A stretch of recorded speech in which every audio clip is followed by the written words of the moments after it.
Persiapan matang Ridwan Kamil sebelum melenggang di Catwalk Citayam Fashion Week.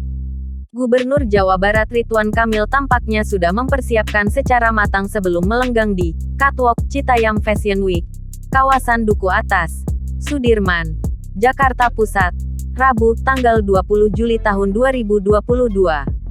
Sebab, outfit yang dikenakannya merupakan karya desainer kondang Samuel Wongso dari Wonghang Tailor.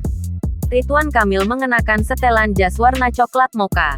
Terkesan kasual karena dalemannya kaos putih, bukan kemeja dan dasi seperti halnya orang kantoran yang formal. Tak hanya itu, ia mengenakan kacamata hitam dan topi fedora, yang membuat penampilannya tambah keren. Ridwan Kamil berjalan di Catwalk Citayam Fashion Week dengan menjinjing ransel kulit.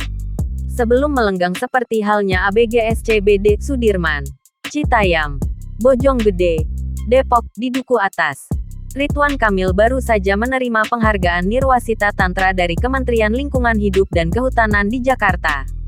Saat itu ia sebetulnya mengenakan setelan batik. Ia kemudian menyambangi kawasan Duku Atas, Sudirman, dan kemudian memenuhi permintaan komunitas driver ojek online yang disebutnya agensi model pada halojol.ing. Kawasan SCBD yang notabene didominasi oleh bangunan perkantoran. Kang Emil menyebut ada ruang-ruang kecil untuk istirahat yang berhasil dimanfaatkan oleh segelintir anak-anak muda. Dan responsnya cukup baik menghasilkan kegiatan yang positif. Jangan lupa subscribe, share, komen, dan like ya!